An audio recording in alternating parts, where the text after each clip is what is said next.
Moving on swiftly, I'd like now to welcome Michelle, our President and CEO, to set the scene for today's program. Michelle? Thank you, Zach. Thank you very much. Good morning, ladies and gentlemen. Welcome to ICDM's very first advocacy dialogue. Now, as the National Institute of Directors for Malaysia, we work as a partner to all of you, to boards and directors. Our mission is to help you anticipate challenges and offer solutions that would help you, the director community, stay one step ahead. Now, that includes being the voice of directors, advocating on issues affecting the boardroom. Now, today we have chosen to shed light on the topic of stakeholder capitalism, as it is a concern shared by many directors, especially during these tough times. Now, the need for effective shareholder communications was repeatedly mentioned in our survey outcomes, as some of you may have seen, as well as interviews conducted in the past few months. And these were done by our advocacy and research team. Now, rightly so, in that sense, because boards are now increasingly expected to help their companies balance their financial and social obligations. Now, in the past few months, COVID-19 has only demonstrated this to us and the urgency of stakeholder communications as such. Now, in that regard, we are very delighted to have Professor Uantchern from Black Sun here with us today. He will help unpack the strategic nature of stakeholder capitalism and the role of the board in serving a broader set of stakeholders. Now, today's discussion is based on the latest report called Stakeholder Engagement in Turbulent Times. Now, this is published by Black Sun and supported by ICDM. We are also extremely honored to have with us today a panel of distinguished leaders from the Singapore Institute of Directors. We have Suyen from BlackRock, we have Shimbo, Minority Shareholders Watchdog Group, our very own Deva, who is known to many of us, as well as our corporate member, Top Glove, and that's Sharmila. She's an independent director on Top Glove. Now, they'll be coming on shortly after Professor Uantchern's presentation. And I myself personally look forward to hearing their experiences on this topic. Now, ladies and gentlemen, in this advocacy dialogue, one of our main objectives is also to gather your views and understand some of the challenges you might be facing in putting the principles of stakeholder capitalism into practice. Now, the outcomes of today's discussion will form the development of our support for you as boards and directors as we move along the shift towards stakeholder capitalism. Now, once again, thank you for joining us in our very first advocacy dialogue session. We intend to organize many more such sessions in coming years in order to deepen our role as the voice of directors. Now, in 2021, we also have plans to organize ICDM's very own stakeholder engagement session to gather feedback and better understand our stakeholders, which include the directors, governance professionals, regulators, as well as the investor community. Without further ado, let's begin today's dialogue. I look forward to hearing your thoughts and wish you again a productive deliberations and a fruitful session today. Thank you. Back to you again, Zach. Thank you, Michelle. Ladies and gentlemen, our speaker for today's topic, Stakeholder Engagement in Turbulent Times, is Professor Uantchern Loh, the CEO and Corporate Culture Reporting Practice Leader of Black Sun Group Asia Pacific. Professor Uantchern works with organizations on how to communicate their corporate culture through annual reports, internal communications, websites, and social media. Through their purpose, mission, and values, he helps organizations understand what stakeholder wants to know about the tone at the top and corporate culture. As an adjunct professor at the School of Business, Singapore University of Social Sciences, he has taught extensively on ethics and risk management. His research areas also includes corporate reporting, tax analytics, and behavioral sciences. Professor Uantchern is also a chartered accountant in Malaysia, Australia, and Singapore, and holds the International Certificate in Investor Relations. He was previously the president of the Institute of Internal Auditors Singapore. An expert in communications, a researcher, a passionate storyteller. Ladies and gentlemen, please welcome Professor Uantchern. Thanks very much, Zach. Yes, let me share the screen and then we'll be on our way. Right, here we go. Once again, good morning, everybody, and many thanks to ICDM for hosting this wonderful event, very timely. Stakeholder engagement or stakeholder capitalism has been in the limelight since the probably about August of last year, and it has certainly gained a lot of momentum. What I hope to do today is really to set the scene so that the panel discussion that I'm going to have later on will be robust. What I'm going to do here is really to talk about a framework for how to consult, communicate with your stakeholders, how to engage with them, and looking at stakeholders as a strategic nature rather than a obligation, rather than an operational issue. It's really a strategic issue, and how do we come to that conclusion? The role of the senior independent directors, the board members, and the organization as a whole as to how it should engage with the stakeholders, and what constitutes the holistic engagement and communication with stakeholders. The bottom line is really when we complete these slides today and with the panel discussion, I hope participants, you go away with the feeling and understanding as to how stakeholder engagement or stakeholder capitalism creates value for the organization. And value not just from share price, profitability, happiness but really all the non-financial KPIs or performance measures. So things like happiness and well-being of employees, sustainability of the environment, of the community. So all this value that's created from engaging with stakeholders is what we hope to create the awareness today as I finish this presentation, as we go on to the panel discussion, which I hope will be extremely robust. We got about quite a lot. We got the 4 panelists and we got a dozen questions that we really prepared. But we'd like to hear from the floor as to what your questions are. So let me jump straight into the presentation proper. So setting the tone, where does stakeholder engagement fit in? And this circle here with 8 dots here and the 9th one in the center, trust. Stakeholder engagement is a key part of trust. But the other 7 components are just as important in engineering trust with the organization and the stakeholders. So that's the first lesson that we learned today, is that stakeholder engagement is a key component of trust. And with that high-level perspective, let's drill down deeper into how stakeholder engagement, is structured within the organization and within the community. And here, as part of our research, we have a quote from Michelle, President CEO of ICDM, where if you don't communicate with your stakeholders regularly, you will lose your trust with them, and not just trust with them, but trust within your own organization itself. So trust is a key part of stakeholder engagement. Now, with that as a scene that we have set in terms of linking stakeholder engagement to trust, let me share with you the history as to how the rise of stakeholder engagement has come about. And it all started in August of 2019, where the Business Roundtable, which is an association of about 200 CEOs in the US, have come to this major decision that states that shareholder value, so shareholder value is not the only focus for the organization, and the corporations should not only serve their shareholders and should not only just maximize profits, but should serve their stakeholders as a group holistically. Now, this is a very significant development, and the link to this news is at the bottom of this screen. And by the way, everybody will get a copy of the slides, and I encourage you to read all the articles that I've posted on the links on the slides.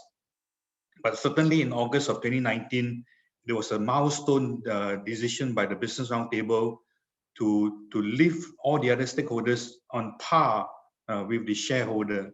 So shareholders is important, but just as important are the other 4 groups of stakeholders that we will soon see in a little while.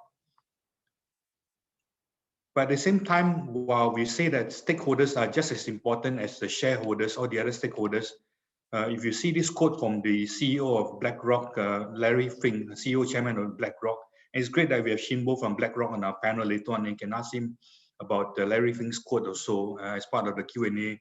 Profits are essential to serve all stakeholders, not just shareholders. So profits are important, nonetheless, even if we are focusing outside of shareholders. So for stakeholders, profits are essential. But at the same time, just as important in the next slide is purpose. So in the same letter from Larry Fink, purpose and profits are important. So what is purpose? Purpose is not the tagline, not a marketing catchphrase, but it is a fundamental reason for being, the reason why it exists. What is your why? What is your why? And what do you do every day to create value for stakeholders? So some of these keywords here are starting to come up. So if we go back to the start of the presentation, I said that stakeholder capitalism, stakeholder engagement is linked to trust. So trust is one of the big learning points. And if you want to take out your pen and paper right now, write the word trust and circle it. That's the first lesson that we learned today, this morning. Now, the second item is profits. Profits are important for stakeholder engagement, stakeholder capitalism. Purpose is important. Value creation is important. Yeah. So you have trust, you have purpose, you have value creation, you have profits. And how do the dots link up together? And we'll soon see in a little while how it links up together. Now, the next slide is going to be a bit of a mind bender. So purpose is not only the sole pursuit of profits, but it is the animating force for achieving them. So purpose of organization is not to pursue profit, but it is the animating force. So how does it work? And this is where the dots start to come together. Trust, profits, purpose, value creation, animating force. And if you want to take out your camera, this is probably the most important slide that I have for you this morning here. So if you look at the center part of this diagram here, you see that there are 5 categories of stakeholders that is promulgated by the Business Roundtable when they did the announcement in August of 2019 last year. And there's a CNBC article that talks about this at the bottom of this screen here. And if you look at the 5 stakeholder groups here, customers, employees, suppliers, communities, and shareholders, all 5 have a purpose that will create value for them. So the purpose in serving customers is to deliver value to the customers at the top part of this diagram here. But what is value to customers? So things like safety of products, fit or purpose of products. These are some of the value that we deliver to customers.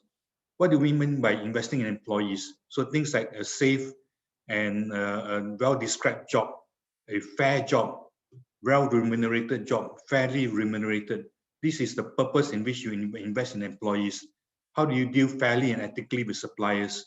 So this is a purpose in terms of the value that you create when you engage with suppliers, which is the 3rd stakeholder group. The 4th stakeholder group, communities, how do you support them in terms of the environment, in terms of the community, in terms of corporate social responsibility. So this is the purpose in which you create value for the community as the 4th category of stakeholders. And finally, the one that we're always familiar with, generating long-term value. So share price, dividends, these are the more financial KPIs that we are typically more associated with for the shareholder group or the group of stakeholders called shareholders that we're familiar with all this while. Now, put together here, these are the 5 stakeholder groups. And for each stakeholder groups, there's value creation. And this value is created through the purpose that you serve for each of these stakeholder groups. So the organization exists to serve its purpose of delivering value to each of these 5 stakeholder groups. And in doing so, it animates the creation of profits. So this is how it works. In serving the purpose for the stakeholder groups, it creates an animating force to which profits are achieved for the stakeholder groups and for the organization for long-term value creation. So once again, participants, this is really the most important diagram in which you will anchor your thoughts as to how you engage with your stakeholders, how you create value for them, and really how you serve the purpose for each of these stakeholder groups. Now, with this as a framework in mind, where the dots have connected together, how do the regulations, how do we operationalize, how do we make stakeholder capitalism happen? How does rubber hits the road moving forward? So hopefully you've taken a picture of this, but don't worry, slides will be given to everybody after this presentation and the panel discussion. Now, what I'd like to share with you is also an important development, the integrated reporting framework. And you all know that in Malaysia, integrated reporting is a recommended framework as part of the Code on Corporate Governance. And one of the changes that is proposed in the change to the framework, to the IR framework, which was issued in draft of May of 2020 this year, and hopefully will be finalized next month in December 2020. That's a timeline. The IR framework has included a new item called purpose in their business model recommendation.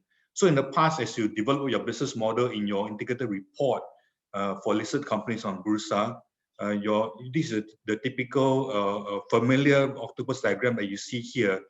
You have the word mission, vision, risk, opportunities, and all the other familiar items in the business model. But moving forward, you have to think about putting purpose as part of your business model. So this is where, once again, rubber hits the road as to how the thinking, the theory behind how purpose is the animating force behind the creation of profits. So you need to think about what is purpose in your organization. And using the announcement by the Business Roundtable, think about your 5 stakeholder groups and what's the purpose of each of the 5 stakeholder groups, and how does that consolidate into, do you need even a single purpose for your organization, given that you have a diverse set of stakeholder groups for your organization. So bear this in mind. This is a practical application of purpose and stakeholder engagement for your annual reports for this coming reporting season. And with that in mind, with the thinking, with the framework, how are the regulations catching up in terms of stakeholder engagement? And you all know that in the Code on Corporate Governance in Malaysia, there's a section on stakeholder engagement, having meaningful relationship with stakeholders, and it is a board level approach. And what it means is that stakeholder engagement is not operational alone, but it is strategic in nature. So it's both operational and strategic. And we'll think about, you know, we have audit committees, and audit committees are supported by the CFOs and supported by the Chief Audit Executive. But when you talk about stakeholder engagement, who supports it for the board? Who makes it happen operationally? Should we have a Chief Stakeholder Engagement Officer, which we will soon discuss about as part of the panel discussion? And of course, stakeholder engagement is inextricably linked to sustainability reporting, which is required under the Bursa listing rules. So stakeholder engagement is important for identifying materials, what's important for stakeholders, and what's important is really meeting the value creation of objective in terms of the purpose of each of the stakeholder group. So it is important for sustainability reporting. It is important for integrated reporting. So stakeholder engagement, suddenly you realize that it permeates everything throughout the organization, at the board level, at the reporting level, and at the operational level. So stakeholder engagement or stakeholder capitalism, I use it interchangeably, is really inextricably linked to the entire psyche of the organization. And Singapore is not alone in this, or Malaysia is not alone in this focus on stakeholder engagement. Singapore, in its revision to its corporate governance code in 2018, introduced a new principle. And in fact, it is the newest principle introduced in the Singapore Code of Corporate Governance, Principle 13, where it says that the board is responsible for identifying and engaging with material or important stakeholders for the organization. Principle 13, engagement with stakeholders. It is strategic in nature, and of course, operationally, you need to disclose it through your website. That's easy, but more importantly is that how do you make it a strategic focus from the organization's point of view? So the regulations have caught up, the thinking have caught up, and really then we think about how do we now operationalize it? Who should be the Chief Stakeholder Engagement Officer within the organization? Should there be one? If you don't have one, how does stakeholder engagement, how does stakeholder capitalism work? Given the fact that you have 5 stakeholder groups, the consumer, the employee, the supplier, the community, and the shareholder, who connects all the dots, who brings it all together, who ensures that the purpose of each of these stakeholder groups are dealt with and value is created for them in the long run, and reporting back to the board. The board will take responsibility for this. So this is part of the panel discussion. We will be asking them, our panelists, who should be the Chief Stakeholder Engagement Officer, if any, for an organization? What are the qualities that the Chief Stakeholder Engagement Officer should have? From my point of view, the person must have a governance perspective and familiar with strategy and operations, because stakeholder engagement and capitalism, it is both strategic and operational in nature. Be able to engage internally, be able to engage externally, and be able to demonstrate that value has been created from stakeholder engagement. Otherwise, it is a futile exercise and you will just all talk and no action.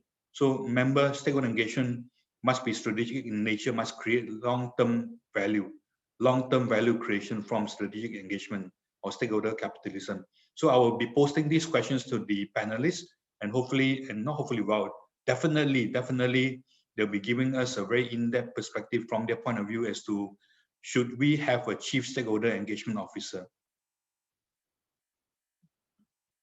So we have set the tone that stakeholder engagement is linked to trust, is linked to purpose, is linked to profits in the long run for value creation for 5 stakeholder groups from the business roundtable. We talk about regulations is catching up, the frameworks are catching up, the integrated reporting framework is catching up. By the way, just as a side news for those of you who are keen on integrated reporting and sustainability reporting, last night was a big piece of news. The IIRC and SASB, the standards for sustainability in the US, have decided to merge. And that is a significant piece of view for sustainability reporting and integrated reporting. So the merger of the IIRC and SASB was announced last night. And so that has major ramifications for corporate integrated reporting and sustainability reporting for Malaysia, especially because your code, or our code, Malaysian by the way, our code has recommended the adoption of integrated reporting. So IIRC SASB merger, big news last night. Now, so we have set the tone, we look at regulations, now we look at what's happening on the ground, and what we've done is that Black Sun together with ICDM, which we have been collaborating over the last 2 years. Last year, together we did a report on culture, and this year we did a report on stakeholder engagement together with ICDM. And Michelle kindly gave the, as we have shown in the earlier slide, the introduction to the report. And so this report was done sometime in May of this year. So some of the items we have changed, especially there's one section on COVID reporting. But you can download the slide here, the report here using this QR code, and there's a URL link at the bottom here. But if you can't get it somehow or the other, you have technology challenges, do let me know. I'd be happy to send you a copy of the report. And hopefully we'll be working with ICDM next year on the third report, which I hope will be focusing on digital analytics, which is one of my research areas. So in the research that we did earlier this year in May, June, we realized that there's no common definition of stakeholder engagement.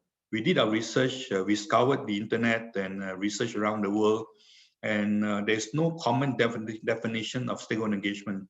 So we took it upon ourselves to have a common understanding, a common language as to what is stakeholder engagement, at least from this Malaysian and Singapore perspective.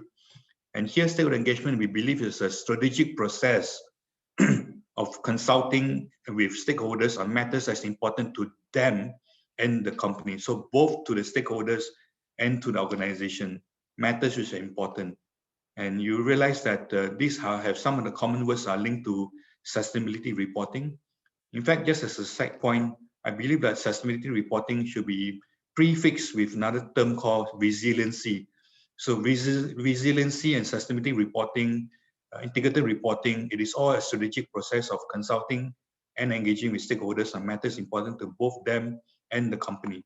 Now, with this definition in mind, what we've done is, as part of the research, is that we split it into 3 areas: consult, commit, and communicate. How do organizations consult with their stakeholders? How do organizations commit to their stakeholders? And how do organizations communicate with their stakeholders? And all these 3 together would then make up stakeholder engagement or stakeholder capitalism. So through a series of, I think we got about 100 data points as we look at the top 30 companies in Malaysia and Singapore as to how they consult, commit, and communicate with their stakeholders. And this is based on their website and their annual reports for the year ended 31st December 2019. And here we go. Here are the research results that we found.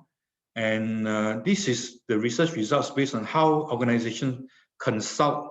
So the first part of engagement is how they consult with their stakeholders. And we find that In consulting with employees, Malaysia has done a little bit better than Singapore at 50%. 50% of the reports that we reviewed had evidence of engagement with employees. The second stakeholder group as part of the business roundtable group of 5 stakeholders. So 50% compared to 44%. Expectations, looking at stakeholder expectations, considerations when setting strategy, is a big difference. Malaysia is up 43% compared to 13% for Singapore, from what we've seen. So Malaysia has done well on this. Unfortunately, at the board level, on the third findings, the board level has considered stakeholders in major decisions, 3% compared to 33%. So some improvements needed from the Malaysian side. So these are the research results on consult. How do we consult with stakeholders? A good example, what we've seen is CIMB. So CIMB has provided a good spread in the annual report 2019 on page 145 to 147. And the significance of this page is it provides the rationale as to how they have selected their stakeholders and how they have consulted with them in terms of areas that's important to the stakeholders and to the organization. So do take a look at this annual report by CIMB. It's a good example of how they consult with stakeholders. And the role of the board in terms of consulting with stakeholders is really, from our point of view, a soul-searching process. It is a first step to aligning. So what's important to both the stakeholders and the organization, and it must be a strategic part of the decision-making for the organization. And thanks, Michelle, for highlighting that CIMB is a corporate member for ICDM.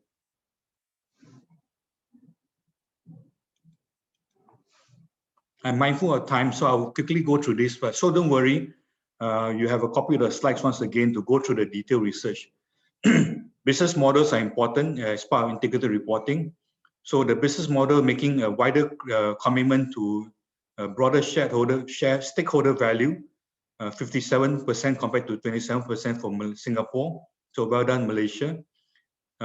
Materiality matrix, meaning that indicating how and what are the things that is important to stakeholders. Malaysia has done better than Singapore. And then we're on par with Singapore in terms of determining executive remuneration by looking at stakeholders' value creation.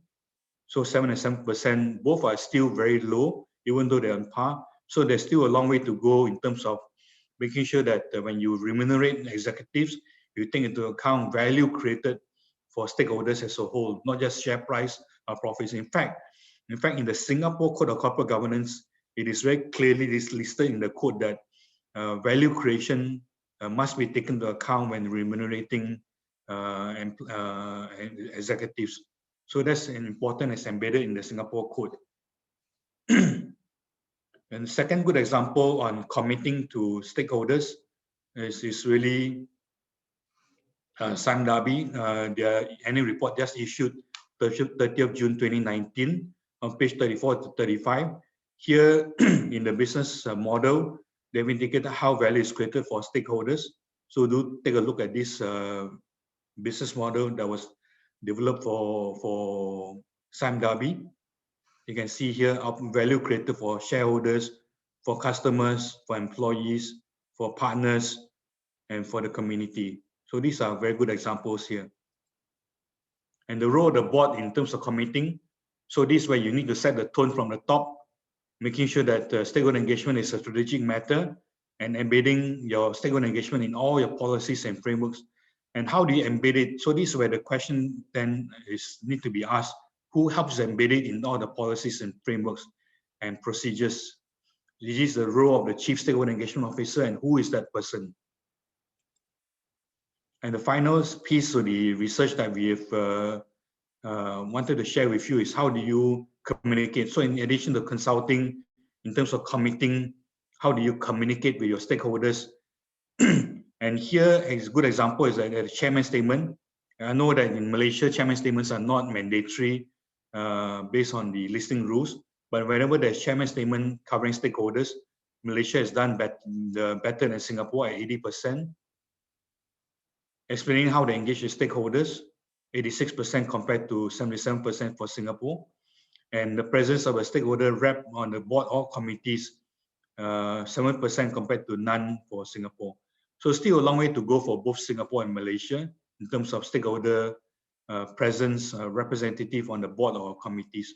So later on, as part of the panel discussion, we'll talk about the role of the senior independent directors in the Malaysian context as to whether the SID, the senior independent director, should be the chief stakeholder engagement officer for the organization. A good example of communicate is IHH, the healthcare company, where you look at it, this is the chairman's statement. And in the chairman's statement, there is a stakeholder engagement sidebar here, which shows very clearly the commitment of the chairman in terms of engaging with stakeholders. So this is indeed a good example of how stakeholder engagement is set rightly at the top here.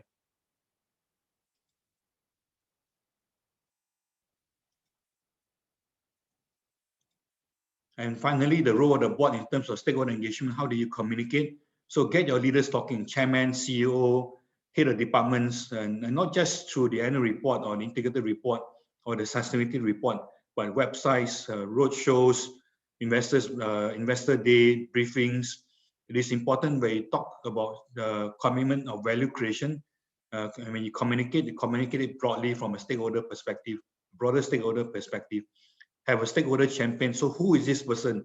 Is he going to be the chairman of the board? Is he going to be the senior independent director, the chief stakeholder engagement officer? So who is this person within the organization that we need to think about?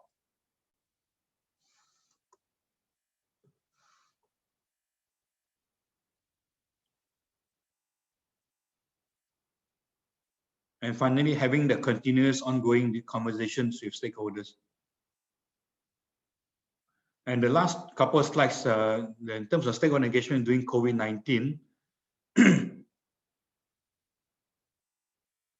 as part of the research, we found that in the annual reports, and just be mindful that this was done in April, May this year, and only released in May. So some of the results will definitely have changed. But just as a side point, in the early days, there was not much discussion in the annual reports with regards to communication on COVID within the annual reports. So I'm sure this number for this year and December 2020 annual reports will be much better in terms of engagement with stakeholders on COVID. And the last slide that I have is on digital engagement. So on the websites, Malaysia has done well in terms of engaging with customers with regards to COVID-19. So once again, just as a reminder, this was done in April, May this year. So some of the results will definitely have changed by this time of the year. And that's it. That's where we end with the discussion. So really to summarize the discussion with regards to presentation on stakeholder engagement, before we go into the panel discussion, it is really the stakeholder engagement is linked to trust. Trust is one of the big components of stakeholder engagement. The other dots that you need to join together is really profitability. So stakeholder engagement is about trust, is about making sure there's money to be spread around, money make the world go round. It's about value creation, it's about purpose, and how the dots connect together is really the driving force. Purpose is a driving force that animates the purpose for profitability for the stakeholders, and how that framework, that thinking, remember that important diagram, that thinking now has driven the regulations to catch up. And regulations in a way through the Code of Corporate Governance of Malaysia, of Singapore, and truly around the world. It is inextricably linked to sustainability reporting. And our research has shown that there's still areas of improvement, but definitely it underpins the importance of stakeholder engagement or stakeholder capitalism. So with that, we will now end the presentation on the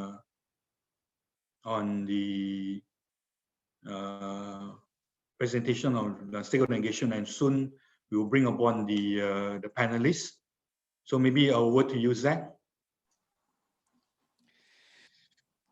Thank you, Uantchern, for a very informative breakdown of the report. Ladies and gentlemen, the next segment of the event is a panel dialogue titled The Age of Stakeholder Capitalism, Consult, Commit, Communicate, which will be moderated by Professor Uantchern. Introducing our panelists for today, a guest from Singapore, Wong Su-Yen, a fellow and chairperson of the Governing Council, Singapore Institute of Directors. She is an experienced director and currently serves on the boards of several public, private, and not-for-profit organizations around the world across a range of industries, including telecommunications, media, professional services, agriculture, real estate, education, and fintech. Suyen is a sought-after professional speaker and facilitator, a published author, and an award-winning photographer and a musician. Joining Suyen is Sharmila Sekaraja Sekaran, an independent non-executive director on the board of Top Glove Corporation Berhad, chairs the Sustainability Committee, and is a member of the Audit Committee, Nomination and Remuneration Committee, ESOS Committee, and Employees Share Grant Plan Committee. Shamila is also a partner in the law firm of Gerald Gomez and Associates.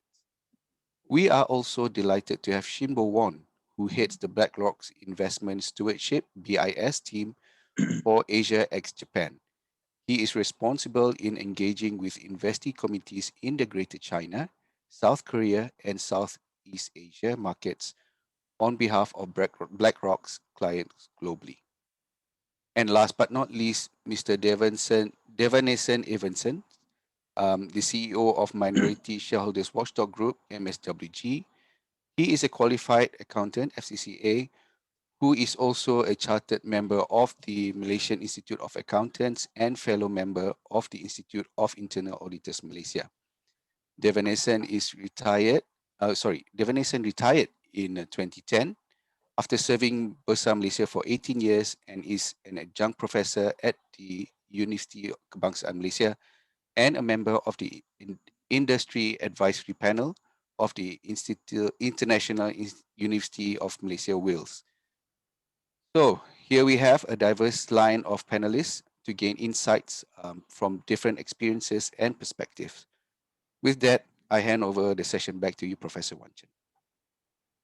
Thanks very much, Zach.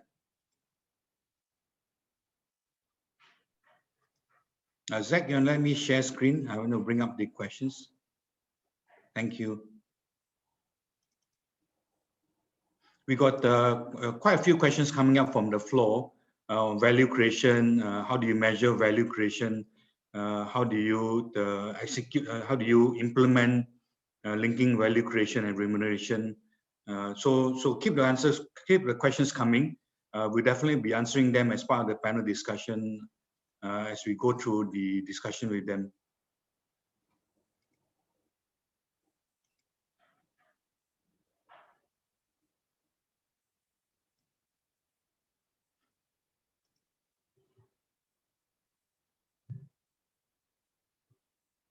Thanks very much, Zach, once again for introducing the panelists. And in terms of the questions, we got about a dozen questions that we have listed out this morning. And what I'll do is that in terms of the questions and answers, the sequence, I'll be asking each of the members of the panel to answer the questions one by one, so that they can have views in terms of the answers to each of the questions. We'll start with Suyen as our guest of Singapore, as our first person to answer the questions with regards to the panel questions. And then we go on to Shamila, then we go on to Shimbo, and finally Deva. So in that sequence, Suyen, Shamila, Shimbo, and then Deva. So maybe you go over to Suyen. What is your view on the stakeholder capitalism, stakeholder engagement? Suyen, welcome to Malaysia. Thank you, Uantchern. Yeah, I think if you think about this from a historical perspective, obviously, we started going down this path of shareholder primacy with Milton Friedman, right, in the 1970s. So that's been about 50 years. But actually, way preceding that, in the 1800s, the model of what a company was intended to do was actually very different. So, if you think about things like, the old company towns, the Cadburys of the world, Tata, for example, in the 1800s, what they're really thinking about is not just the company, but they start thinking about, well, how can we think about living conditions for our workers? And remember, this is sort of industrial revolution, post-industrial revolution, right? How do we think about health, hygiene, safety? How do we think about education, how we then used to think about medical care and hospitals. So in essence, for actually quite a long time prior to sort of, when we started thinking about shareholder primacy, there was actually a practice around thinking around, companies as having a much more holistic role. So in some ways, when we think about stakeholder capitalism, it is a return perhaps to the essence of what many companies were about in the early days. And I suppose to me, it's appropriate that now, we're going through the Industrial Revolution 4.0 next stage, that we do take a step back to rethink the purpose of companies in the broader sense. But again, my point really is that it's not necessarily new. In some ways, it's going back to to how things were. Thanks, Uyan. So history does repeat itself, obviously. Thanks, Uyan. So maybe over to you, Shamila. What are your views on stakeholder capitalism, stakeholder engagement? I have to agree with Uyan. It definitely is a return to how things were or how things started during the Industrial Revolution.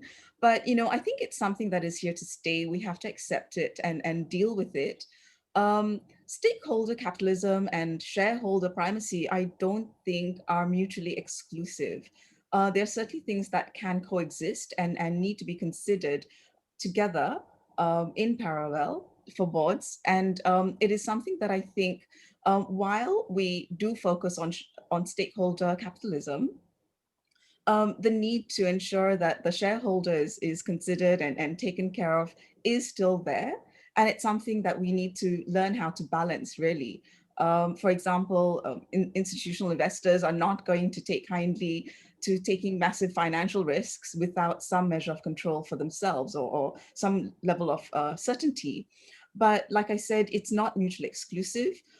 We have for a long time been recognizing the interests of significant non-financial stakeholders, those with sufficient influence, for example, who can gain the attention of the corporations. So really, it's about bringing all things onto the table and discussing how we manage the competing issues rather than considering them as being opposing to each other.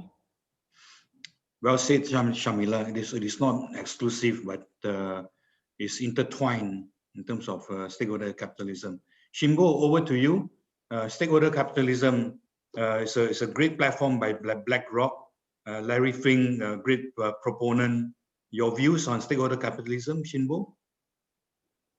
Yes, I actually largely echo what Sharmila has just shared. I think there was an immediate and natural tendency to try to pit shareholder primacy versus stakeholder capitalism, but I do not think that those are two concepts that are in conflict with each other. I think one good way to think about this, perhaps, is the investment time horizon many investors apply when they're reviewing their investment strategies and looking at companies as investment targets. So, it doesn't mean that shareholder value must be sacrificed to cater to the interest of a company's various stakeholders. I think over time, and I think this is also visible in a lot of the statements that you have shared in your presentation a while ago, Professor Uantchern, that we argue that over time, catering to the interest, identifying who the material stakeholders are to the company, and ensuring that the business impact to those various stakeholders are taken into account to the company's long-term strategy is actually perfectly aligned with long-term shareholder value creation. Thanks, Shimbo. And over to you, Deva. MSWG, should it be changed to stakeholder group? Yes, I'm all for that, next edition.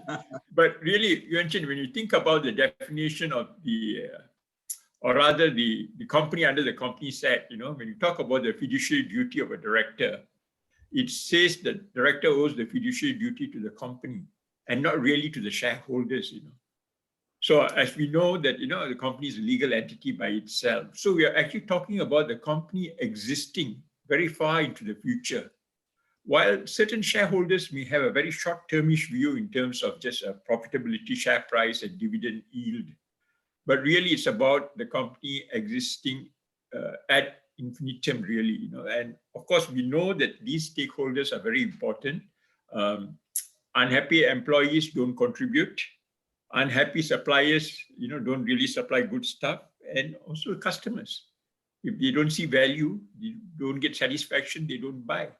But throughout, I think the chat that I'm going to share with you all, I'm going to concentrate on one area really, Uantchern, that is on the sustainability perspective, especially honing in on climate change. To me, it's a present and imminent danger.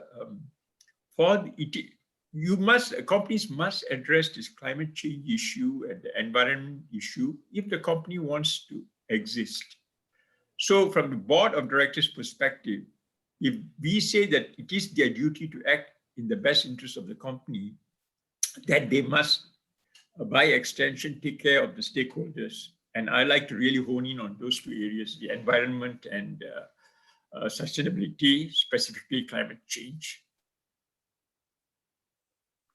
Well spoken, Deva.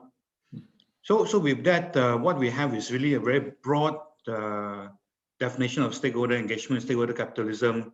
History does repeat itself. We don't sacrifice shareholders' primacy. At the same time, we don't dilute the importance of stakeholders. So it is indeed a very broad perspective of stakeholder engagement and stakeholder capitalism. It's still new, I believe, and this is where we are still trying to figure out how do we make sure that rubber hits the road beyond the shareholders and really looking at stakeholders from a broader perspective. There's quite a few questions on value creation from the floor. So maybe at this point in time, panelists will diverse a little bit into value creation. How do you define, how do you measure value creation? There seems to be a hot topic from the floor. Everybody's asking that. Value creation. Maybe Suyen, over to you. Then we go over to Shamila again and Shimbo and to Deva. Value creation, it is this fuzzy feeling. When you create share price, it's very easy to measure, but how do you measure value creation, Suyen? So I think one of the points that was raised earlier, I mean, it's absolutely, it's an enlightened self-interest to think about stakeholder creation, capitalism. So in the same way, when you think about value creation, how do you create value for all the various stakeholders? Because it is actually in the company's self-interest in doing so. So when you think about that, I would look at metrics such as, how do you, from an employee perspective, do you have an engaged workforce? Are they actually, able to evolve their skills to help the company transform itself, for example? So those creating value for employees, but in doing so, it creates value for the company. And I think you could do the same for suppliers. You could do the same for the community as well. Obviously, having a more vibrant community will result in more customers, presumably, as well. So I think it's also very much linked to what our topic at hand, which is how do you ensure that by taking care of different stakeholders and creating value for them, it ultimately comes back to, again, enlightened self-interest. Thanks. Maybe Shamila, over to you. How do you then set the KPIs? So when you take care of employees, you will take care of the organization, and that creates value for the organization. Would one of the KPI be things like turnover, staff turnover, the cost of employing new people when there's turnover? There's a saying that says what gets measured gets tracked, or what gets tracked gets measured. Absolutely. So I definitely, and I think it's important for the larger, not just the revenue and shareholder issues to be tracked and remunerated in terms of executive remuneration. We really should be thinking about how the SDGs, for example, are being tracked within a company. And that does include, as Mr. Deva rightly pointed out, issues of the environment and climate change, as an example, issues of waste management. All these things need to be, as well as, social issues, all these things need to be part of the organization's DNA, so to speak. For too long, we have been revenue focused. profit-driven, bottom line, concern about the bottom line of a company or a corporation, but very little concern has been given for what we now know or call, put under the pillars of the SDGs or ESGs. And really that kind of stuff needs to be tracked and some kind of value put to those. And these things are easily tracked, what are your carbon emissions today? What are they in the future? What is the statement of intent of the company in terms of managing carbon emissions? What is the statement of intent of a company in terms of its social concerns, not just employee concerns, but the community that it exists within, its consumer base, those kinds of things. All these things can very easily be tracked today, and those need to be linked to remuneration of the company, of the executives. And in your view, Sharmila, who should take responsibility for making sure that all that should be tracked is tracked? So the financial KPIs are obviously tracked by the CFO, the audit committee, but who should track all the non-financial indicators? So things like employee turnover, complaints by suppliers because of unfair practices. Suppliers are always squeezed because on credit terms, on the lowest cost possible. Who do you think should take responsibility for tracking all these non-financial indicators of value creation? So if companies are able to, we always have the risk management committee, which all boards are supposed to have. So, one point of tracking would be at the risk committee, because this is a risk issue for a company. Yep. Some companies that are able to can also set up their own sustainability committees, which is something that Top Glove has done. As well as the nomination remuneration committee with regards to human resource. There are a number of committees and management committees as well as board committees that can track, or departments that can track these issues. But ultimately all this needs to come to the board, and the board needs to set the tone. So really it is a top-down statement of intent that comes from the chairman of the board, that comes from the strategic intent of a corporation, which comes again from the board, but then is executed by the management and the staff. Thanks, Sharmila. Well spoken. Shinbo, how do you measure value creation? When you look at an organization's performance before BlackRock invests, buys into a company, how do you measure their value created beyond their share price, beyond their numbers? Without sounding too controversial to the topic that we're discussing today, I think for investors, it's relatively straightforward. We are looking at financial performance and the financial value created by a company. But to my earlier point, we are long-term investors, and we also look at what is the capacity of this company to continue to create this kind of value over time. And within that context, I think it is important to understand how a company first identifies who their key stakeholders are, what kind of plans and what kind of measures that they have in place to ensure that their relationship with these key stakeholders are healthy over time, and what are the kind of KPIs that are put in place to ensure that that structure and that relationship stays in place.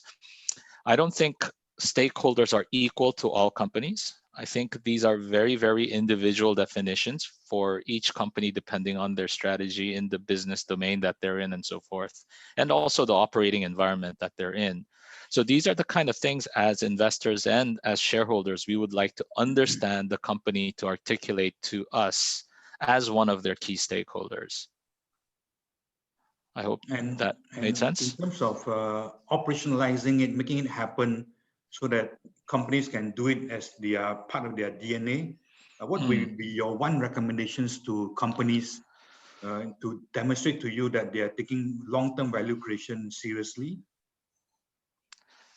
I think this would largely mirror what the other panelist has said. In order for this to be a key strategic level initiative and something that they're thinking within that context, this then needs to be embedded into how the key decisions are made.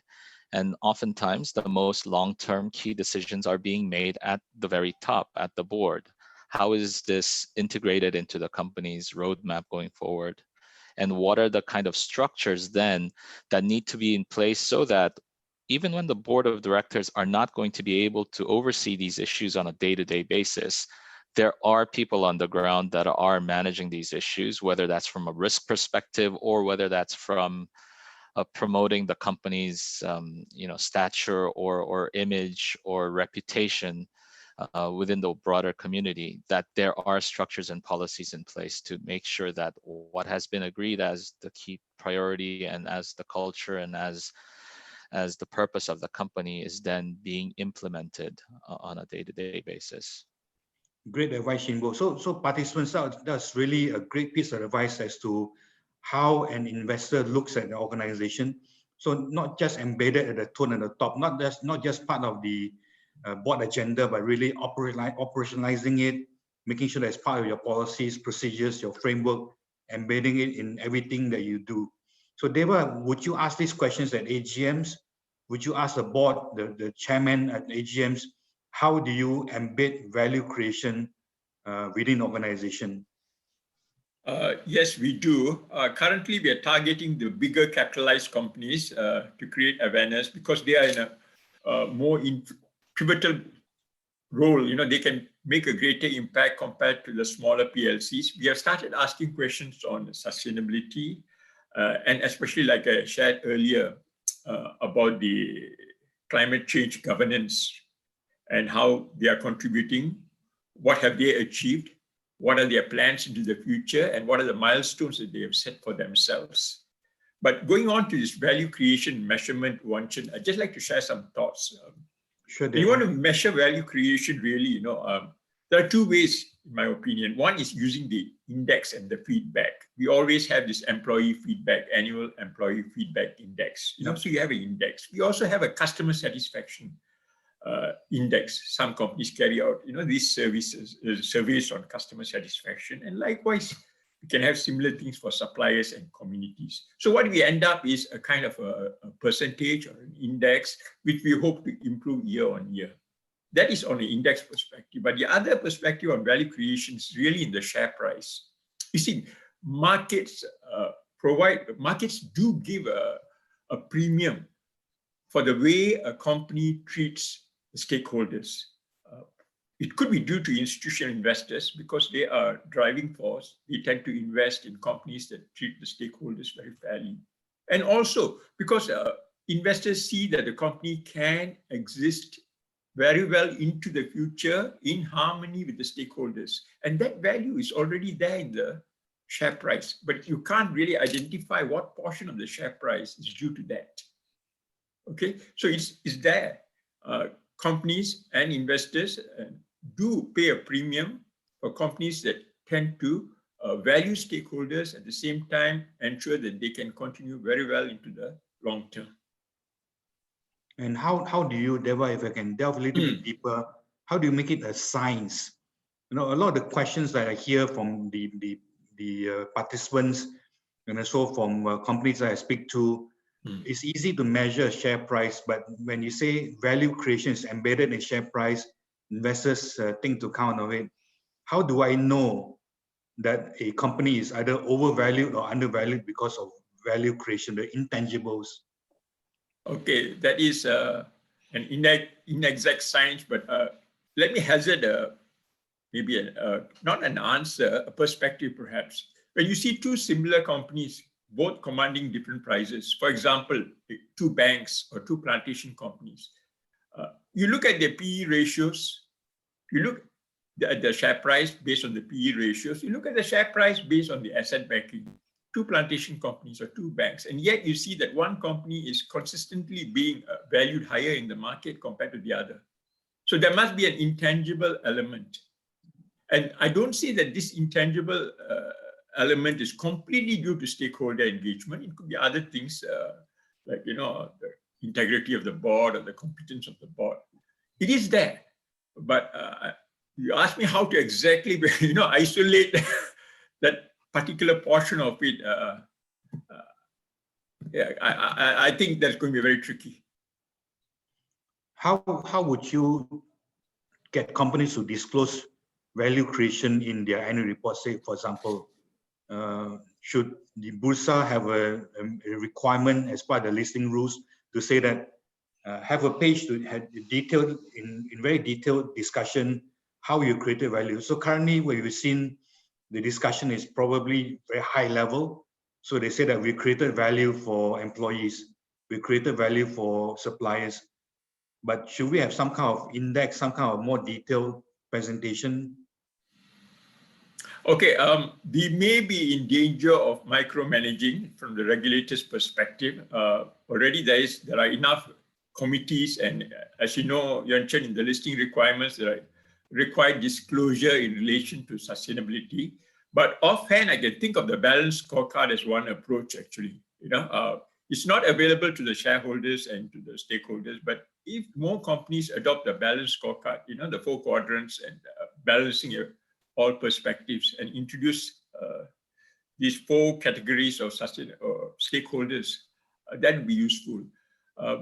But I prefer not to have a very micromanaging kind of, micro-regulating kind of approach when it comes to this area.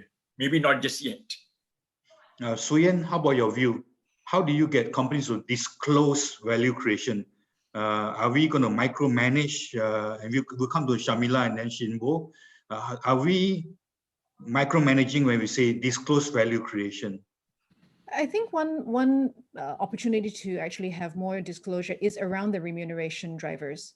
I think if you're really looking at executive remuneration from a broad-based perspective, then exactly as Mr. Deva mentioned, you could look at customer service as a metric, you could look at employee engagement as a metric, you could look at whatever metrics you want, but to make sure that that is factored into executive remuneration. And then, of course, then that should then cascade down through the rest of the organization. So I think that there are ways to actually be a little bit more descriptive. Now, to what extent it's hardwired into regulation or as opposed to voluntary disclosure, that's a different issue. But I think some companies already do this in terms of being, best practice remuneration would be that your framework, number 1, is all encompassing. And then number 2, that you actually do disclose it in your annual reports. Do you think companies in Singapore are doing well in terms of, Singapore Code requires you to link value creation to remuneration? Are Singapore companies doing well in terms of that kind of disclosure? I think it's a journey, and I would say that there's definitely a long ways to go, because if you look at remuneration disclosures, there are some companies that are at the far end of the spectrum in terms of not, even not disclosing, right? So you've got some companies at that end of the spectrum, and you've got others that actually do a reasonably good job in terms of actually disclosing the different factors. But yeah, I would say that as a whole, there is a bit more quite a bit more room to grow. Thank you, Suyen. Sharmila, from the Malaysian perspective, disclosure of value creation, especially linked to remuneration, your views, please? I totally agree with what the others have said, the other panelists. There is a way of linking it without prescribing it in law or policy or guidelines. And really this is something that would be dependent on the company itself as to what percentage would be applied to different values, depending on the nature of the company, whether it's a bank or a manufacturer or a plantation company or a construction, there would be different values that would need to be created or different percentages. So I really think that could be up to the board to work out. But definitely in terms of linking it to executive remuneration, we have these things called KPIs or KRAs, and it's not difficult to set the metrics and to utilize the metrics in terms of executive remuneration. Do you think Malaysian companies are doing it well, or they still, like Singapore, is a journey? It's definitely a journey. There isn't full disclosure yet by a lot of companies. That should be helped along, and really it's something that we need to do a lot better. Thanks, Sharmila. Shimbo, more regulations, more rules on value creation disclosure, or let the market decide? That's a good question. I think in a situation where the dialogue is very nascent and people are at a loss really in terms of how to take the first steps, I think regulations could be a very helpful guide.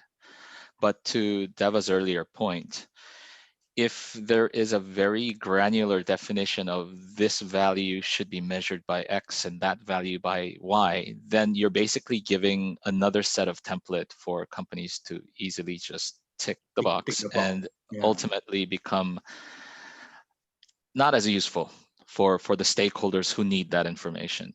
But going back to your earlier question about measuring that value, especially when it comes to stakeholder value. So value could be positive and negative. And so you can look at it as negative externalities or positive externalities from each of those components. And from that respect, I think there are already very useful standards out there, which Uantchern, you mentioned a while ago. IIRC, SASB coming together as one. Yep. I think for companies first trying to navigate the space and coming from a financial investor's perspective, for us, it is important to understand how a company identifies its key stakeholders, and those key stakeholders could be bucketed into the very convenient framework we use as ESG, whether that's environmental, this is the community and the earth and the nature around us. S, it includes your business partners, your employees, your customers. And then of course, the governance is really about how then as the leadership of this company, we are making sure we have the structures, the decision-making process, and how are we incentivizing our top management to identify those key stakeholders. So going back to how to disclose about the value, I think it is important to take the first step in terms of, okay, then what are at least the material risks that are financially material that we can first try to identify and map out with our key stakeholder groups. And flip side of risk is actually the upside. So in that respect, I think the established frameworks, and we're actually very strong supporters of SASB, it would be a very good step for companies to begin that thought process and start communicating that more broadly with the external stakeholders, including their shareholders.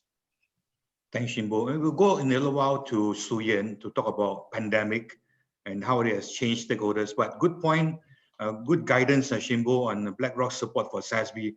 I think my view is that the coming together of the standards, the consolidation of the alphabet soup, the SASBs, the IRRCs, the GRI, the TCFD, the UNPRI, the UNSDGs, I can rattle them off. And it's crazy. So maybe Suyen, over to you. Pandemic, hot topic since beginning of the year, and still very topical.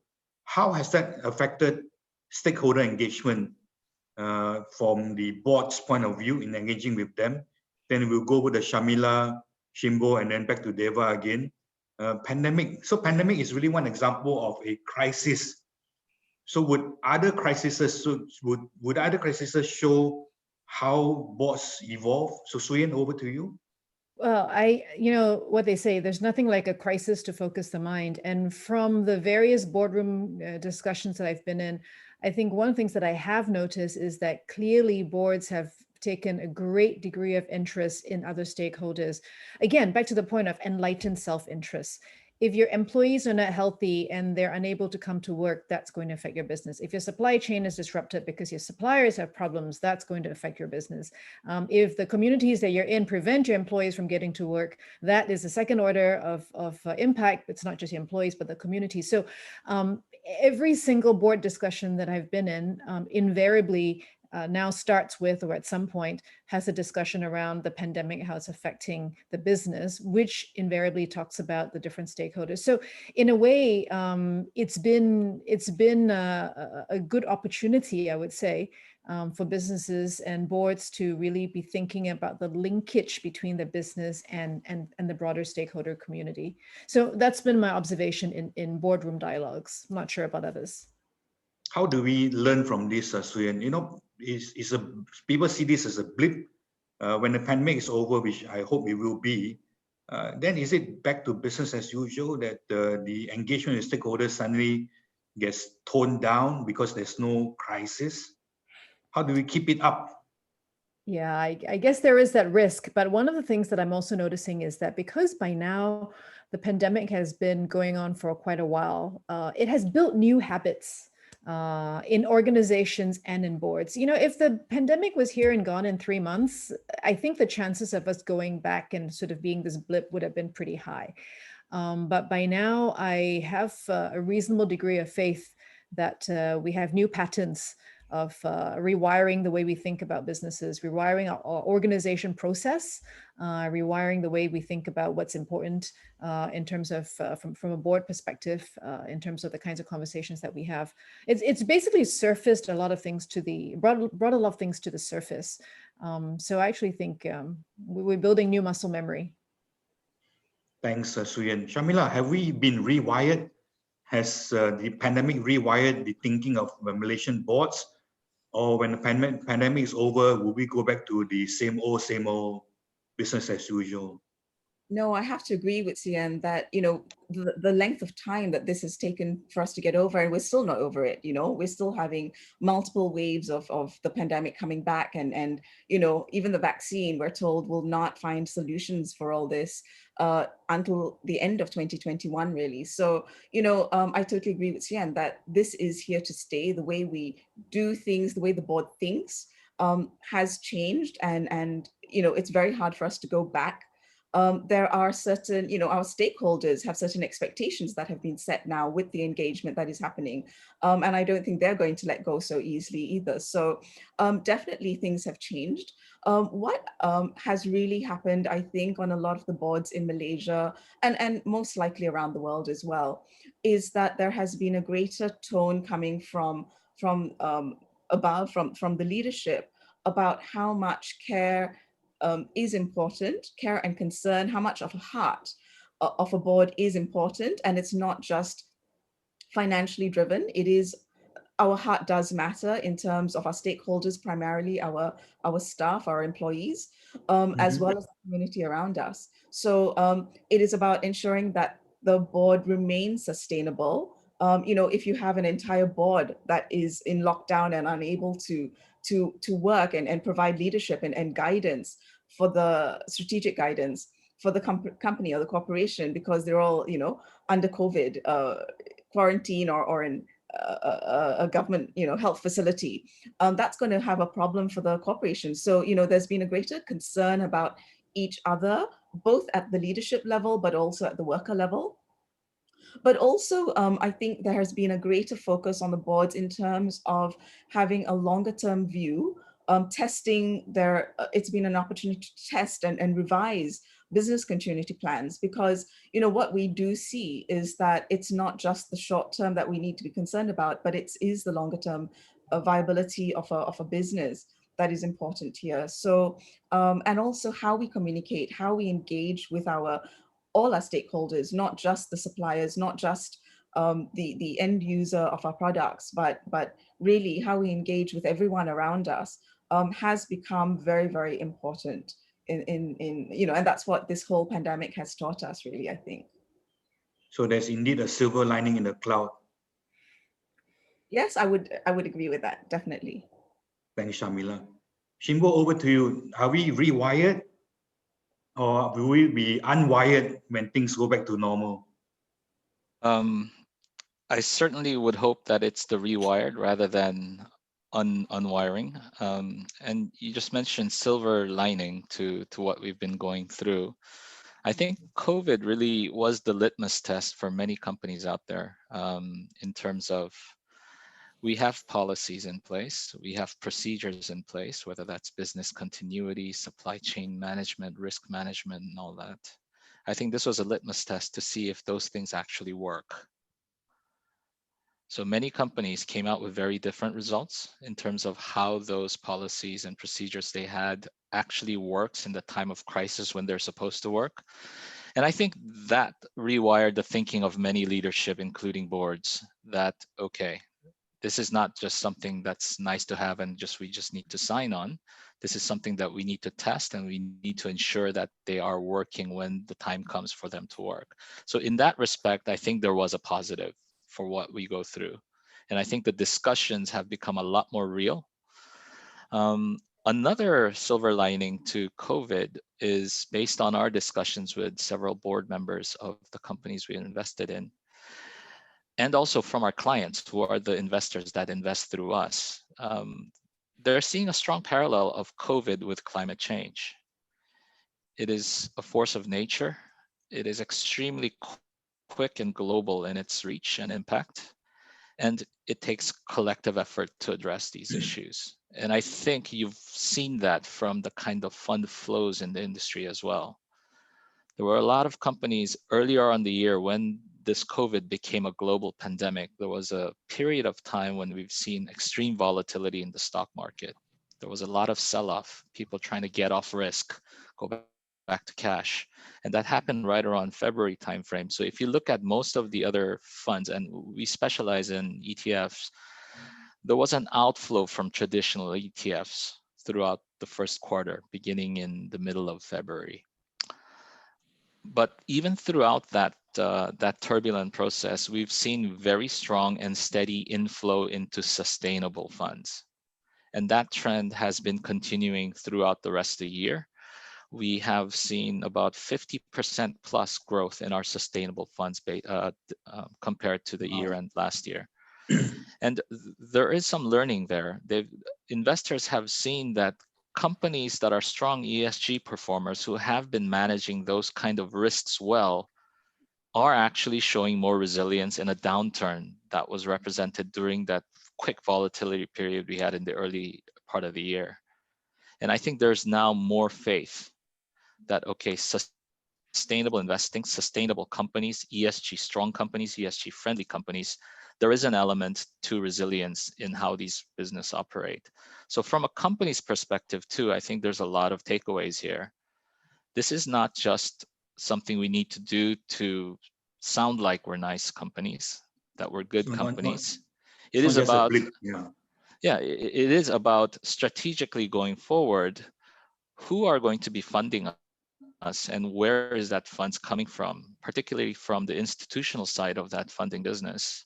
There is a very, very strong interest and I guess dedication now to try to identify what those companies are and who those companies are.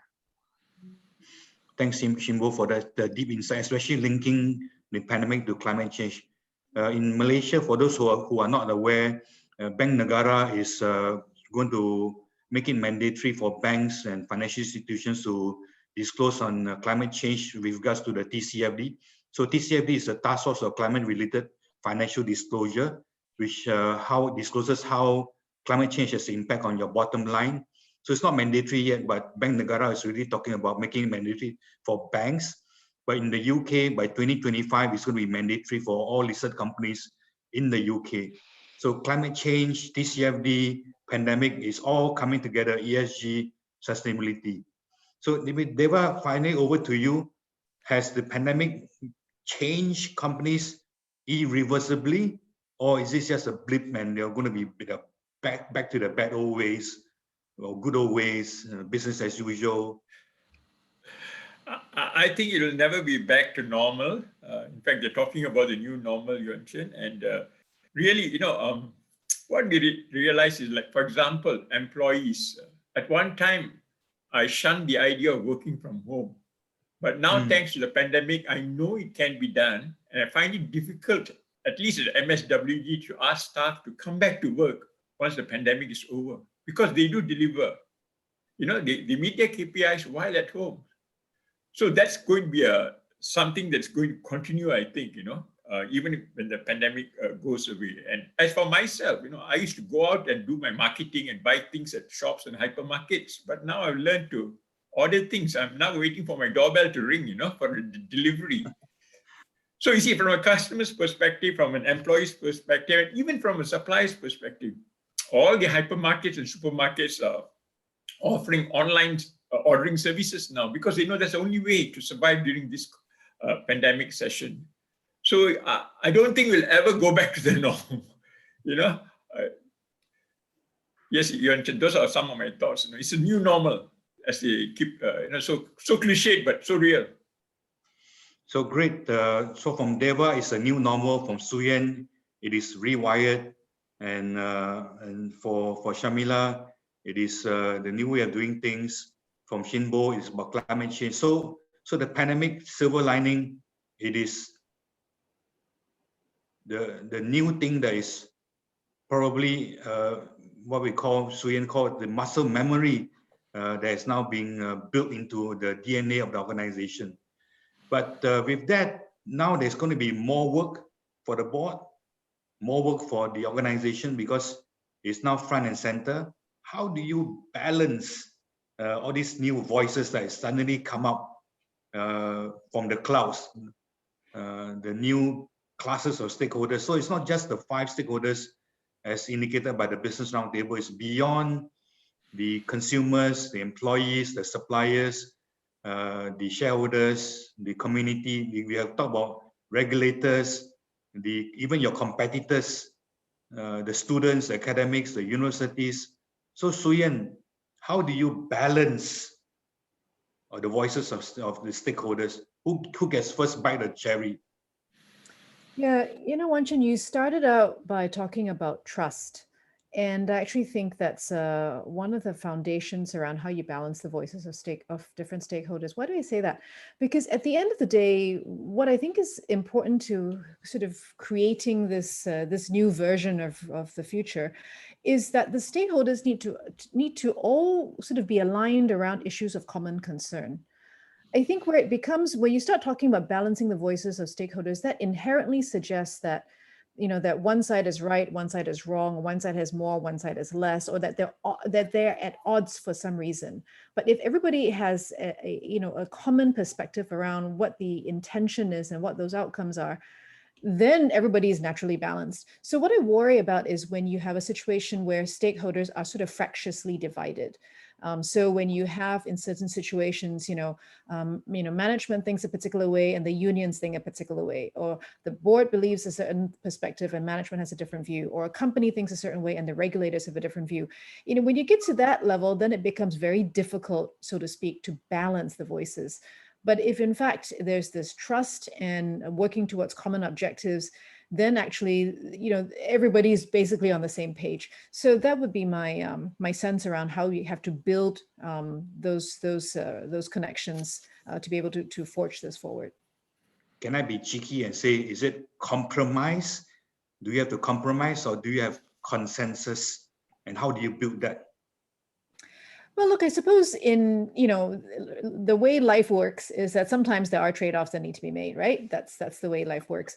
But at the same time, and so I guess that's where you're talking about in terms of, consensus, or perhaps in terms of trade-offs. But I still think that there is a bigger picture that stakeholders need to align on. Because if you don't share this common picture, then it's a perpetual battle. And then at some point, the lines become so clearly drawn that in fact, it becomes impossible to then balance those voices. So I would say that, in Malaysia and Singapore, perhaps elsewhere in the world, one of the very fundamental issues is how to actually bring these different stakeholder groups together to recognize, hey, we're all trying to do the same thing. We're actually all on the same page. We're not at odds with each other. Right. And then when you have that, then I think that consensus building becomes a lot more straightforward. So definitely no paralysis from analysis by the time you analyze all the stakeholders. Or too strong of battle lines being drawn. Yeah. Good point, Suyen. Sharmila, over to you. How do you balance? I mean, it's such a difficult word. So, I go back to what we were saying right to the start, that I don't think the voices are all that competing. On the minute level, or when you drill down, there could be different voices and different concerns, but ultimately the overall goal, I think, is a common goal. And therefore, I don't think there are competing or opposing voices. So really what we need to identify within a company is, what is that ultimate goal? And, if your entire community around the company breaks down, the survivability of the company also breaks down. We're all involved, all of us here are involved in corporations that want to exist for the next 20, 50, 100 years. we're not these fireworks that kind of like bloom, burst on the scene, look pretty, and then disappear. So for the viability of a company or a corporation, the competing voices need to be heard and balanced. And really, it's about each company identifying what those voices are, what the primary voices are, taking care of those, and working down. Really, so for example, a company that is focused on the ultimate end user, the consumer, then, hearing that voice may be more important than some of the other voices, for example, in a supply chain, if you need to balance them. But really, it's for the board to sit down, map out what who the stakeholders are, what their voices are, what they are saying, and coming together and working out how does the long-term viability of the company have to take into account all these voices that we're hearing, and to come up with that a module or that business plan really to take care of them and to hear them. And I hear you, Sharmila, the board must sit down to balance. So it starts with the tone at the top. Absolutely. There needs to be a mapping exercise, really, and then, to work out how it is that we navigate this. And should that mapping exercise, who should be the chief stakeholder engagement officer? Should it be the senior independent director on the board to take that lead? I really think it depends on the different boards. Top Glove, as an example, we have an executive chairman. Many other boards have got professional or independent chairmen and professional CEOs, for example. So it really depends on the board, but definitely there needs to be a person identified, one of the directors of the board identified to be the strategic person to communicate. But very often we find that the chairman, and in a time like this during a pandemic, the chairman would be very involved in what's happening on the ground, how we address issues on the ground. Everyone knows that with Top Glove, we're going through the issue of our factories being closed, temporarily shut down, as it's disinfected and got ready sanitized, workers under EMCO. So really it's about the chairman having to be involved in negotiations and discussions with the authorities, with the workers, ensuring that their needs are addressed. Our staff are concerned about their families, the ones that go home to families are concerned about their families. The workers themselves, those who have not contracted or tested positive for COVID, are concerned as to whether they are going to be tested and whether they're at risk. So, the chairman and the management, the senior management, are very involved in that level of stakeholder management. So really it is important for other stakeholders to be also engaged during this process. For example, the community around the factories and the worker hostels, for example, as well as the other staff who may not be so directly involved, because we have factories around the country as well as overseas. They are not involved in what's going on now with the EMCO.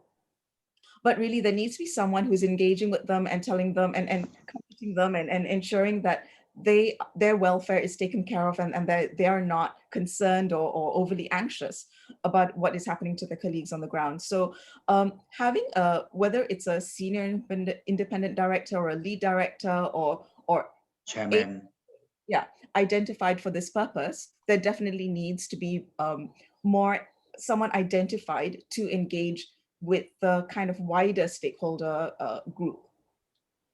Thanks, Sharmila. So participants, this is a really, really great point by Sharmila as to how you engage with stakeholders. A great tone at the top, identified person, somebody who is engaging in terms of passionate about engaging with all the stakeholder groups. That's how you balance it. Shimbo, over to you. Thanks, Sharmila. Shimbo, over to you. How do you balance all these voices, all this cacophony from the ground? I actually agree with Su Yan that I'm not sure if stakeholders should be approached in the way that they are potentially competing for a finite resource.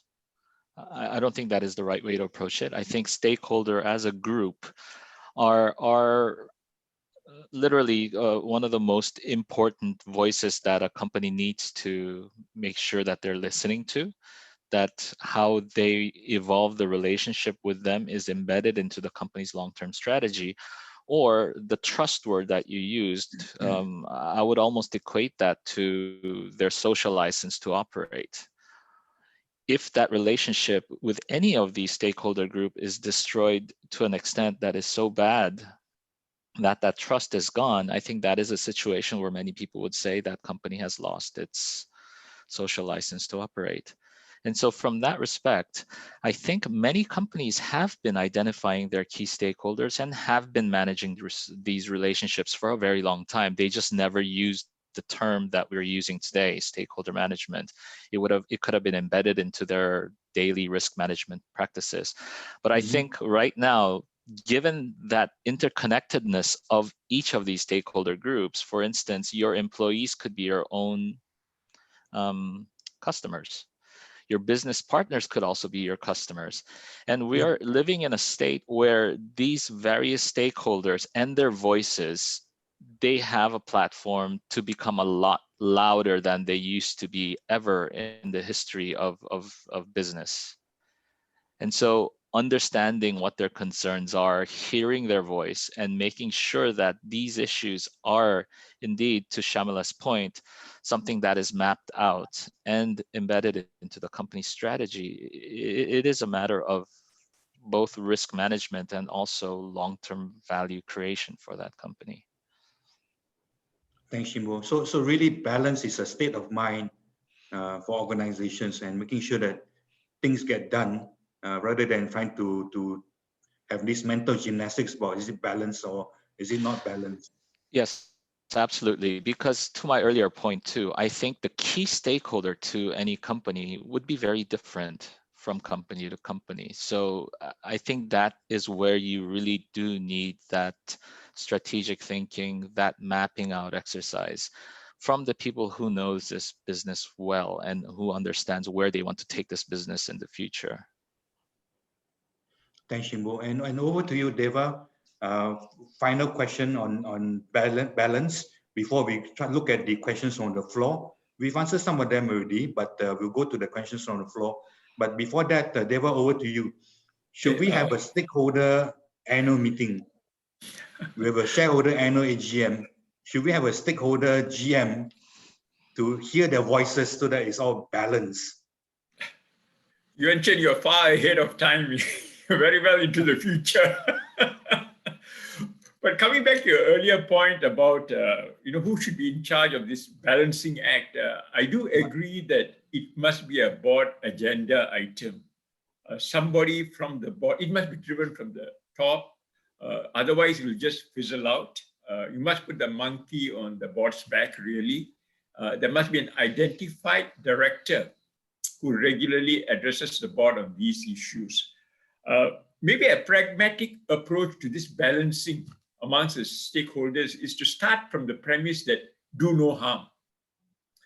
Do no harm to any category of stakeholder. Like, for example, the community, the cheapest way, for example, to get rid of your affluence, is to just dump it into the river, and it happens.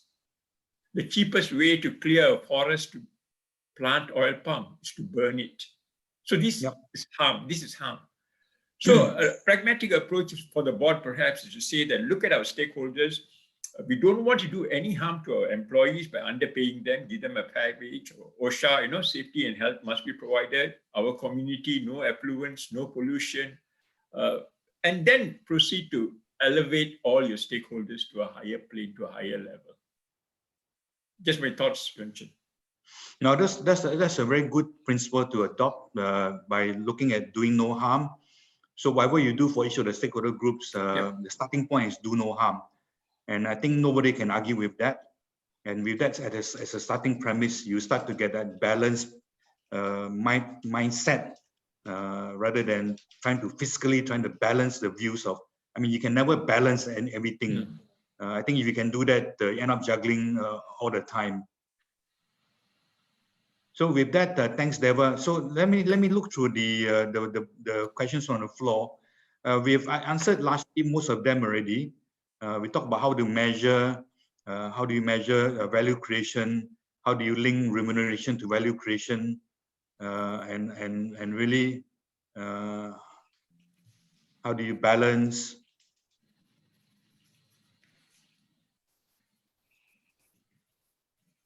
So maybe from the floor, we start with Suyen. Are there any broad remarks that you'd like to make with regards to the questions from the floor, which we have largely addressed? So pandemic, linking value to remuneration. Yeah, I'm just scrolling through the questions as well.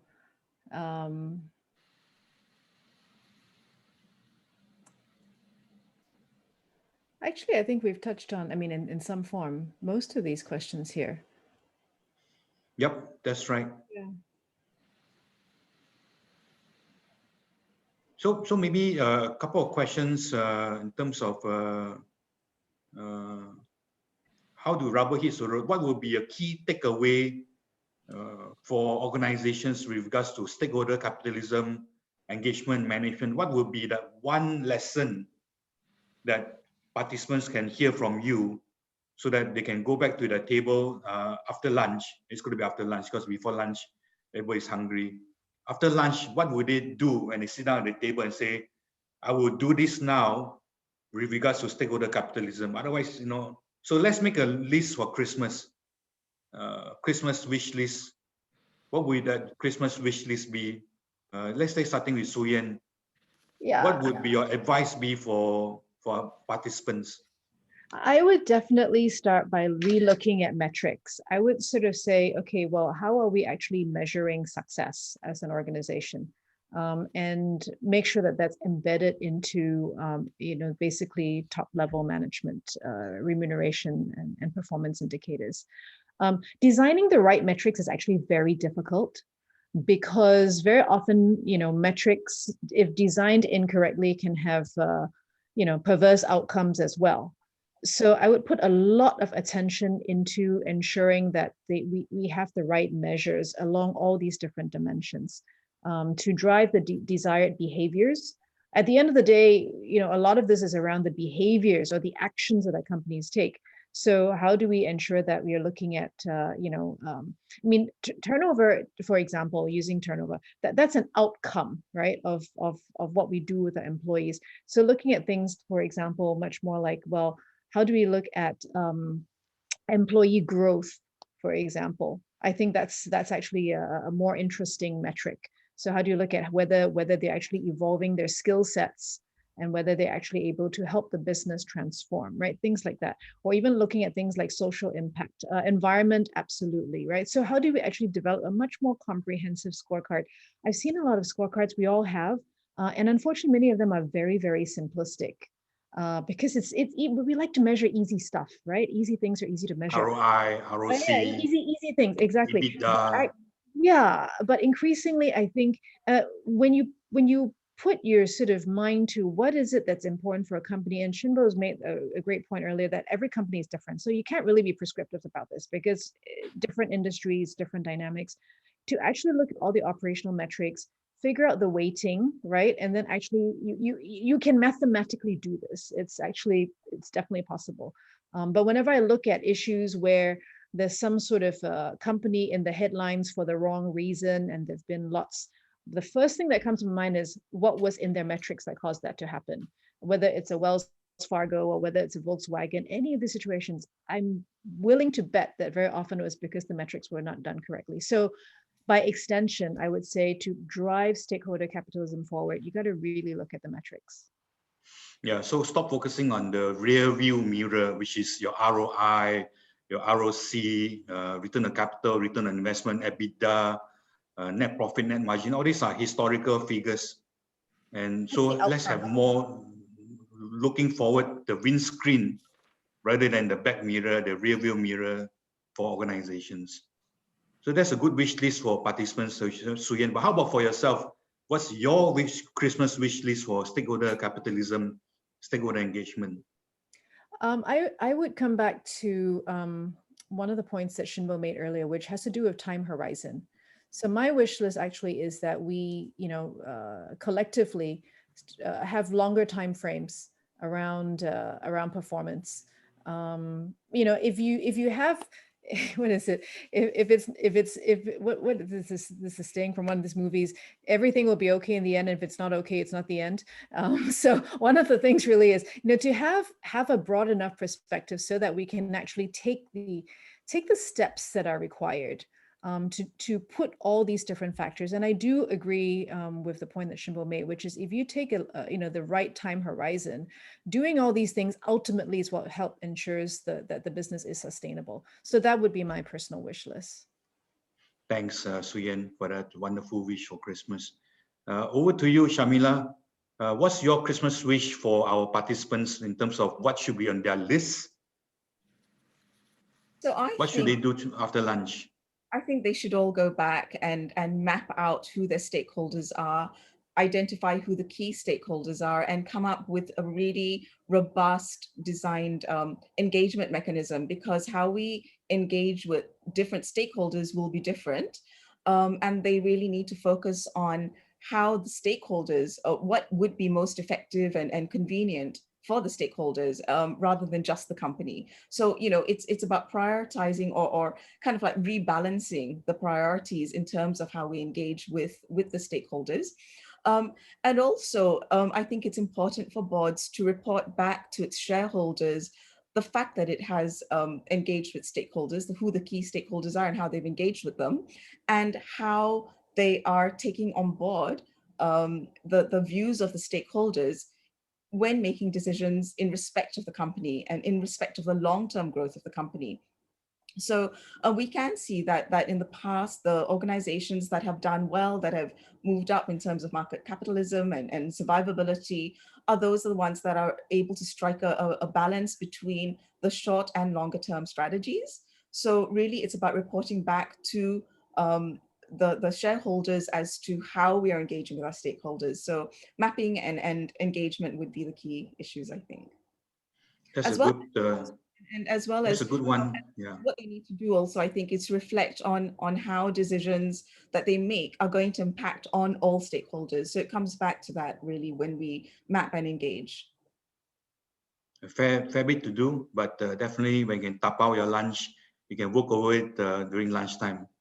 So call your grab the lunch and start working on Sharmila's recommendation for mapping out your stakeholder engagement strategy. That's a good list for participants, Sharmila. And how about your Christmas wish list for yourself? What's your Christmas wish list with regards to stakeholder capitalism?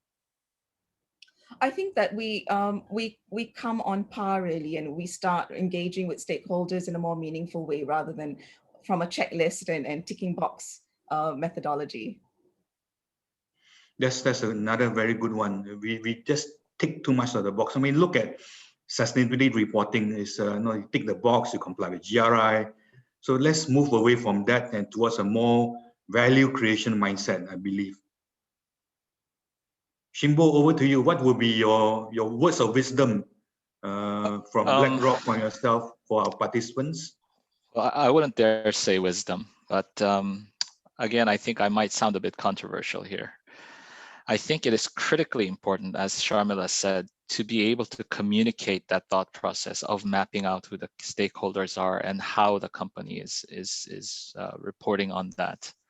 And in contradiction to what Su-Yen has also shared, I think in terms of communicating that and making that information public, there is a great sense of urgency there when it comes to how a company is managing its climate risk, identifying its key stakeholders and how they're managing those type of risk and reporting on that.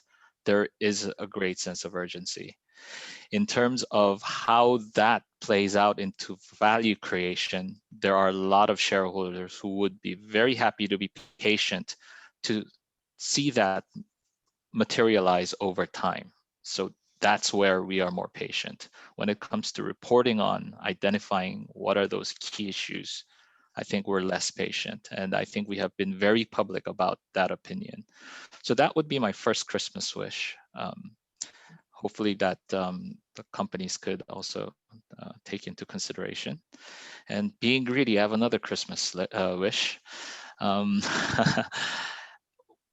there were a lot of progressive discussions today about having a senior independent director, lead independent director, potentially engage directly with wider shareholders. From that respect, I think shareholders are a special bunch of stakeholders in the sense that they're residual claimants to this company.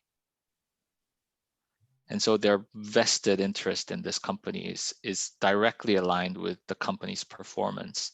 And I think that is why legally we, as a very particular set of stakeholder group, have the right to appoint people who will lead this company, the board of directors. And that's why the vote resides with the shareholders. So it'd be great if we could see lead independent directors engage directly with stakeholders, but my wish would be that at least there is a mandated lead independent director who would meet with the shareholders first, such as us. So we'd be very happy to get to the front of the line to have that meeting with the board of directors. On that score, Shinbo, you know, in a lot of listed companies, in fact, all listed companies, Singapore, Malaysia, they have an investor relations function. But the investor relations function, how does it percolate up to the board so that at the board level, you have somebody at the director level? Yeah, so we do have regular engagements with the management team through the investor relations. But I think there is a lot more insight for us to glean from that direct opportunity that we have with the board of directors. What are the kind of things that they're struggling with at this point in terms of strategy? What are the kind of challenges that they're trying to address? And at the same time, I think it is also very important that we share our voice directly with the board of directors as well. I think having that degree of filter in between going through management, and a lot of that message actually gets filtered down by the time it arrives at the board level. Having that direct access, I think, would be mutually beneficial. And to be fair, I actually have been having a lot of direct dialogues with board of directors in both Singapore and Malaysia. If we're going to institutionalize the role of a lead independent director or a senior independent director, I think that role or that responsibility would be a good thing to have, to be dedicated channel. Would that transform the investor relations function? If you have appointed independent director who's directly in charge of shareholder engagement as a special group of stakeholder, how would that transform the investor relations function? And I guess this has impact on Singapore and Malaysia. I wouldn't see that as materially changing the role of the investor relations. We're asking this from a point of your current shareholders. When we say we would like to meet the board of directors, we're coming from the perspective of being responsible owners and as shareholders of the company. Investor relations, I think their mandate is much broader than existing shareholders. They're going out to the wider investor community to showcase the company, to make sure that for existing shareholders, giving them an update in terms of the prospect, what was the past performance, rear view mirror, forward-looking pictures. But I think it's much broader than that. It is about communicating the company's strategy to the wider investment community so that the investment community is aware of that company. Okay, thanks, Shinbo, for your most wonderful Christmas wish. Lots to do, lots to do. Definitely must tapao and grab your lunch. Yeah, it's big. Literally. Finally, over to you, Deva. What's your Christmas wish list for the participants and for yourself? And then after that, we'll wrap up with everybody with just one word. So just one word from everybody as to what's your final word with regards to stakeholder engagement. So over, Deva, to you. Okay, just like to put on record, it's tough being the fourth speaker all the time. All the juicy bits are taken, but anyway, I thought it's important for you to have the last word, you know. I can plagiarize and copy all of them very easily. I enjoy it. Okay, but you know, when I look at investor relations, we did speak about investor relations. I think we restrict ourselves to really investors, both current and potential investors, unless we are very creative to say that stakeholders also are investors in inverted commas. Perhaps we need to dedicate more to stay focused, we should perhaps call it as a stakeholder relations. And in that context, I think the first thing that boards could do or should do is to make it an agenda item in the board. I trust that once the board takes on this responsibility to balance the stakeholder interests, things will fall into place.